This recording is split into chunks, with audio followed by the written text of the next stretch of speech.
করছি ইন্টিগ্রাল মঞ্চের মুখপাত্র শরীফ। আসসালামু আলাইকুম প্রিয় সাংবাদিক,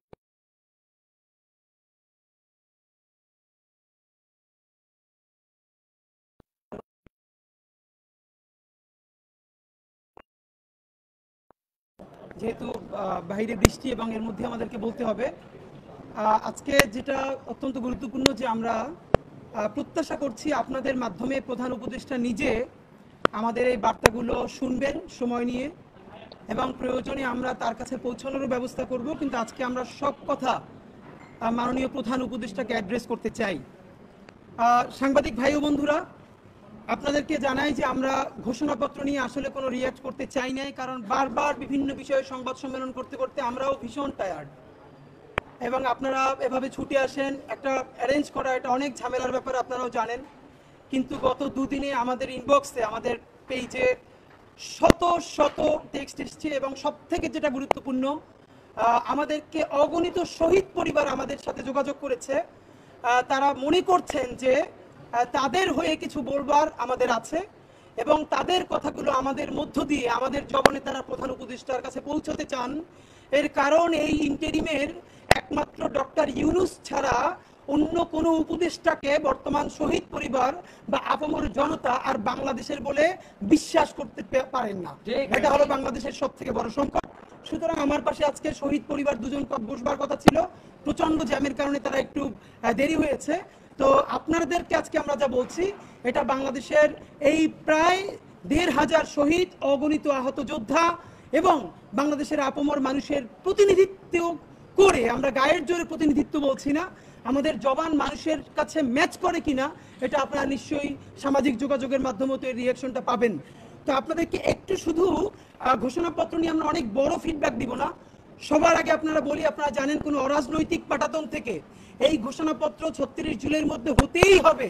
এই জন্য আমরা একটা ছোট প্রেসার গ্রুপ হিসেবে আমাদের তরফে এমন কিছু নাই যা আমরা করি নাই, এবং আমরা তবু এই সরকারকে ধন্যবাদ জানাই যে আমরা আলটিমেটাম দিয়েছি। এই আলটিমেটাম তো আর আমাদের একার আলটিমেটাম না, সারা বাংলাদেশের মানুষের কথা ছিল এবং সেটাকে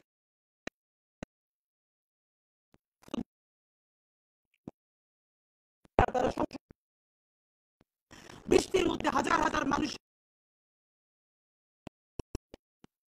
ফ্যাসিবাদ বিরোধী লড়াইয়ে সকল রাজনৈতিক দলের নেতৃবৃন্দ সেখানে তার পাশে ছিলেন, শহীদ পরিবার ছিলেন। এই উদ্যোগটার জন্য আমরা তাদেরকে ধন্যবাদ জানাতে চাই। কিন্তু এরপরে যেটা আমাদের অত্যন্ত কনসার্নের ব্যাপার, আপনারা জানেন এই ঘোষণাপত্রের জবান কিভাবে হবে, এই ঘোষণাপত্রে মানুষের শরিকানা কেমনে নিশ্চিত হবে, এইটা জানবার জন্য ৩ তারিখ, অগস্টের ৩ তারিখ আমরা সরকারের দুজন উপদেষ্টার সাথে জুলাইয়ের কলকাতা বসেছিলাম একটি সরকারি মিটিংয়ে। সেই সরকারি মিটিংয়ে আমরা উপদেষ্টাদেরকে জিজ্ঞেস করেছি যে এইখানে যে আমাদের দীর্ঘ ২০০ বছরের ব্রিটিশ বিরোধী লড়াই, যার চূড়ান্ত আকাঙ্ক্ষার প্রতিফলন ঘটেছে আমাদের মহান ১৯৪৭ সনের আজাদির মধ্য দিয়ে, তার সুনির্দিষ্ট তাকে স্বীকৃতি আছে কিনা। আমাদেরকে উপদেষ্টারা বলেছেন যে হ্যাঁ, ব্রিটিশ বিরোধী লড়াই থেকে শুরু করে সমস্ত সিগনিফিকেন্ট ইস্যুর স্বীকৃতি আছে এবং তারা আমাদেরকে নিশ্চিত করেছেন। আমরা হতাশ হয়েছি, আমরা বলতে চাই না, বলতে খারাপ লাগে যে উপদেষ্টারা আমাদের সাথে মিথ্যা বলেছেন। আমরা ড্রাফট দেখতে চেয়েছিলাম, তারা বলেছে বিশেষ কারণেই যাতে আমরা ড্রাফটটা না দেখি, তারা আমরা যেন ট্রাস্ট করি। আমরা আজকে আপনাদের সামনে বলতে চাই, প্রধান উপদেষ্টার সেদিনকে বক্তৃতাটা আমরা অন্যভাবে বারবার দেখেছি। আপনাকে প্রধান উপদেষ্টা মহোদয়, the way you talk, আপনার বডি ল্যাঙ্গুয়েজ, আপনি কোনটা স্পন্টেনিয়াসলি বলেন, কোনটা ইম্পোজ, এটা বোঝা যায় আপনার কথা। এটা যে স্টেট যে ঘোষণাপত্রটা আপনি পড়েছেন, এইখানে আমরা আমাদের ডক্টর ইউনূসকে পাই নাই। আপনাকে মনে হয়েছে যে রাজনৈতিক দলগুলো সবাই মিলে লিখে দিয়ে আপনাকে রিডিং, আপনি যেভাবে কথা বলেন, যেই আর্টিফিশিয়াল কোন আর্টিকেল বলেন, আমরা সেটা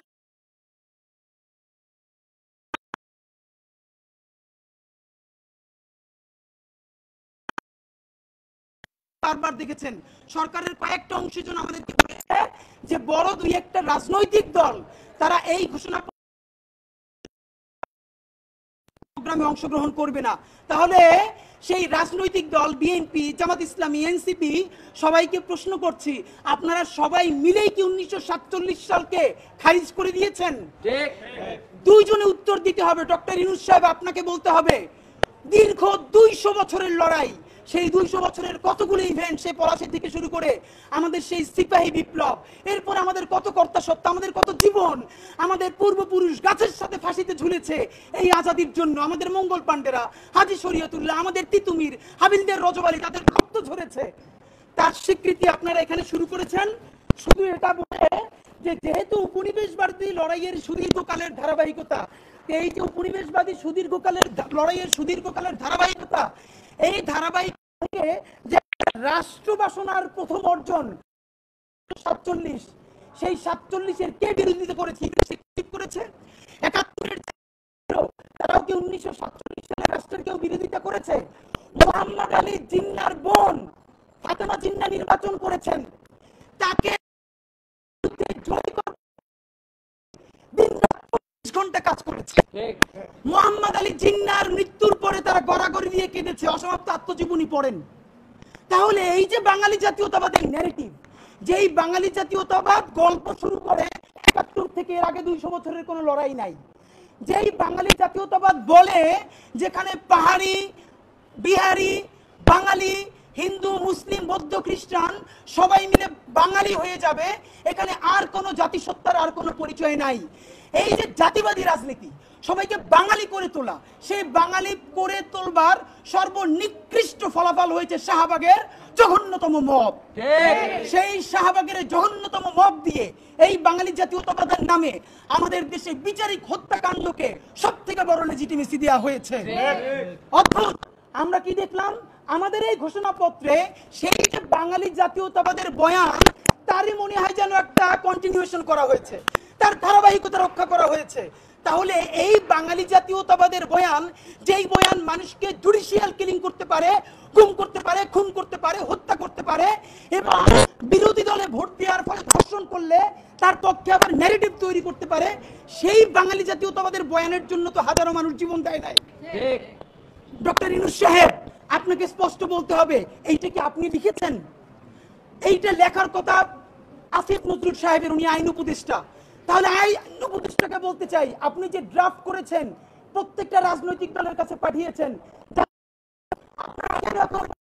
আপনারা এখানে 47 বিএনপি যদি বলে যে তারা 47-এর বিপক্ষে অবস্থান নিয়েছে, ঠিক আছে, আমরা বিএনপি বিপক্ষে রাস্তায় অবস্থান নিব এবং সেটা সামনের নির্বাচনে অবস্থান নিব। 47-এর ধারাবাহিকতা হলো 1971, সেই 1971-এর চূড়ান্ত ধারাবাহিকতা আমাদের 2024। 47, 71, 24-কে একটার বিপরীতে আর একটা বারবার দাঁড় করানোর চেষ্টা হয়েছে, প্রত্যেকটা বাংলাদেশ বিরোধী ষড়যন্ত্র। এই প্রত্যেকটা আমাদের জান গেছে, জীবন গেছে, জবান গেছে, আমরা প্রত্যেকটাকে সমানভাবে ধারণ করি বন্ধুরা। সুতরাং আপনাদেরকে দ্বিতীয়ভাবে বলি, বাঙালি জাতীয়তাবাদের যে সূচনা বিন্দু, সেইখান থেকে এই ঘোষণাপত্র শুরু হয়েছে, এটা আমাদের জন্য লজ্জার। দ্বিতীয় কথা, 1975 সনে যে 7ই নভেম্বর ঐতিহাসিক সিপাহী বিপ্লবের, সিপাহী জনতার যে বিপ্লব, এটা এখানে উল্লেখ আছে, অসাধারণ, আমরা এটাকে অ্যাপ্রিসিয়েট করি। 1990 সালে যে অভ্যুত্থান হয়েছে সেইটাও আছে, কিন্তু 1990-এর পরে এই ঐতিহাসিক যে অভ্যুত্থানটা হলো, এরপরে সকল রাজনৈতিক দলগুলো মিলে যে একটা সমঝোতা করেছিল, 91-এর পরেই সেই সমস্ত রাজনৈতিক দলগুলো সেই সমঝোতা যে ভেঙে ফেলেছিল, রাজনৈতিক দলগুলো যে বিশ্বাসঘাতকতা করেছিল, তার কোনো প্রতিধ্বনি কেন ঘোষণাপত্রের মধ্যে নাই? আমাদেরকে বলেন। আমরা এই জুলাই আমাদেরকে রাজনৈতিক দল অসাধারণ স্টেক, বিরাট শরিকানা, কিন্তু রাজনৈতিক দল যদি এই অভ্যুত্থান একা করতে পারতো, তাহলে জামাতি ইসলামীর 6 জন প্রধান নেতৃবৃন্দকে ফাঁসি দেওয়া যাইতো না, ওই সময় তারা ফালাই দিতে পারতো হাসিনাকে, বেগম জিয়াকে জেলে যাওয়া লাগতো না, হাত বাঁকা হয়ে ফেলা লাগতো না, তখনই বিএনপি ফালাই দিতে পারতো। এর মানে সকল রাজনৈতিক দল এবং রাজনৈতিক শক্তি সবাই মিলেই তো এটা করেছে। আমরা এখানে দেখলাম কি, যেইখানে রাজনৈতিক দলের ইনভলভমেন্ট আছে, কোথায় 1975-এর 7ই নভেম্বর, 1990, এই জিনিসগুলোকে এখানে অ্যাড্রেস করা হলো, কিন্তু যেই ঐতিহাসিক পর্বগুলোতে রাজনৈতিক দলের সংশ্লিষ্টতা নাই, অরাজনৈতিক মানুষেরা সব থেকে বড় রাজনৈতিক কাজ করেছে, তার একটাকেও অ্যাড্রেস করা হয় নাই। প্রমাণ, পিলখানা হত্যাকাণ্ড হলো এমন হত্যাকাণ্ড যেটা স্বাধীন বাংলাদেশের মধ্যে বসে, তার বুকের উপরে বসে দেশপ্রেমিক সেনাবাহিনীকে ভারতীয় আধিপত্যবাদ সমস্ত শক্তি ব্যবহার করে আমাদের ভাইদেরকে বোনদেরকে তাদের চোখের সামনে মুহুর্মুহু হত্যা করে তাদের লাশগুলো ভাসিয়ে দিয়েছে। আমরা চারপাশে তাকিয়ে রয়েছি।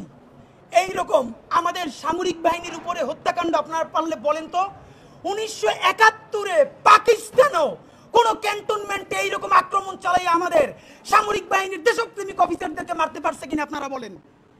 পাকিস্তান আমাদের আর্মিকে যেরকম এইরকম মারতে পারে নাই, 57 জন সেনা অফিসারকে জঘন্যতম ভাবে হত্যা করলো, তার স্বীকৃতি এখানে নাই। বলা হয় নাই যে পিলখানা হত্যাকাণ্ডের মধ্য দিয়ে হাসিনা ভারতকে এখানে চূড়ান্তভাবে অনুপ্রবেশ ঘটিয়েছে। বন্ধুরা আমার, 2013 সনের শাপলা মানে এমন ব্যাপার যে আমরা এগুলো নিয়ে এখন বাঙালি জাতীয়তাবাদ হলো এমন ন্যারেটিভ যা আপনি যদি ন্যূনতম মুখে দাড়ি থেকে পাঞ্জাবি থেকে মুখের আগে পরে বিসমিল্লাহ বলেন অথবা আপনার সারা শরীরে মুসলমানিত্বের ন্যূনতম চিহ্নও থাকে, আপনি মানুষ থেকে মানুষ হয়ে উঠতে পারবেন না। এবং আজ এই জুলাইয়ের পরেও সেই মানুষগুলোকে মানুষ থেকে মানুষ হয়ে ওঠার নাগরিক ন্যূনতম মর্যাদার স্পেস দেওয়া হয় নাই।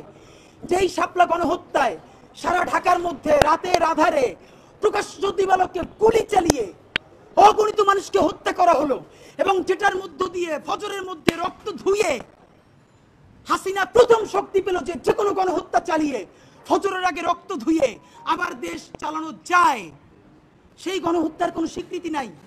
আপনি তো 3টে শব্দ লাগতো ভাই। আপনি যেখানে বললেন 1975-এর 7ই নভেম্বর, আপনি বললেন 90-এর অভ্যুত্থান, আপনি বলেন যে পিলখানা হত্যাকাণ্ড, শাপলা গণহত্যা। আপনি এতটুকু ঠিক কোন রাজনীতির কারণে বাদ দিলেন? পিলখানা হত্যাকাণ্ডের কথা বললে ক্যান্টনমেন্ট খেপে যায়, আমি বুঝি।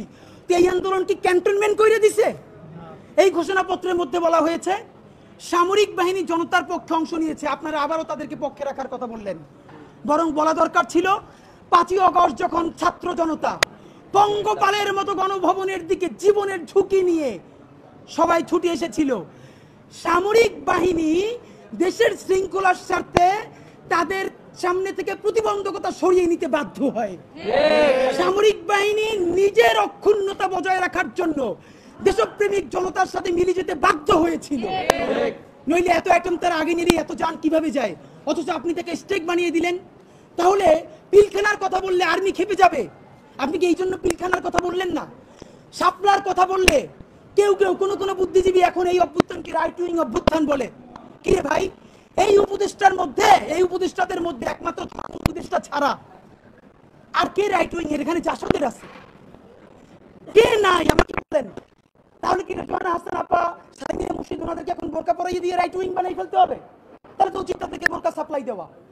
এইটারও রাইট উইং বানাইতে পারতেছে, অথচ এরকম ইনক্লুসিভ গভর্নমেন্ট কবে হয়েছিল?